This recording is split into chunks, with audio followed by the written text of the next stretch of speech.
ములుగు జిల్లా ఏటూరు నాగారం మండలం చిన్నబోయినపల్లిలో పోడు చిచ్చు రగులుతోంది. గిరిజనులకే గొడవలు పడి పోలీస్ స్టేషన్ మెట్లెక్కారు.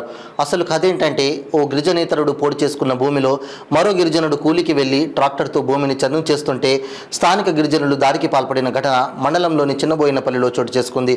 గిరిజన ప్రాంతంలో ఓ గిరిజనేతరుడు పోడు కొట్టుకున్న భూమిని నువ్వెలా చదును చేస్తావని తిరగబడి చేలా వినయ్ అనే గిరిజనుడు మాజీ సర్పంచ్పై గోగిబెల్లి గిరిజనులు మూకుమ్మడిగా నడి రోడ్డుపై దాడికి పాల్పడ్డారు.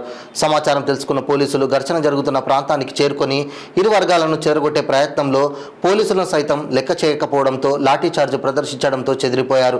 తనపై దాడికి పాల్పడిన వ్యక్తులపై చట్టపరమైన చర్యలు తీసుకుని శిక్షించాలని బాధిత మాజీ సర్పంచ్ గిరిజనుడు చేల వినయ్ పోలీసులకు ఫిర్యాదు చేశాడు.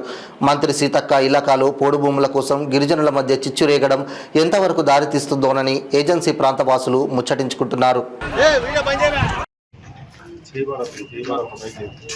నా పేరు చేల వినయ్ కుమార్. మాది వచ్చేసి పెద్ద వెంకటాపూర్. నిన్న చిన్నపల్లి జరిగిన గొడవలలో ఈ పాత్ర వహించినటువంటి ఆదివాసీ నాయకులు ముద్దవైన రవి, కొడెం బాబు వారి యొక్క నాయకత్వంలో ఆదివాసీ మరి గిరిజనేతల మధ్యలో సమస్యకు పరిష్కారాన్ని పిలిచి అక్కడ నేను ఒక గిరిజన నాయకుడు నన్ను అవమానించి అక్కడ ఉన్నటువంటి గిరిజన నేతలను కూడా తిట్టి మరి గిరిజనులకు హింసను ప్రోత్సహించి వారి యొక్క అండదండలతోని నిన్న నాపై జరిగిన హత్యా ప్రయత్నానికి వాళ్ళే నిదర్శనమని నేను చెప్తున్నా.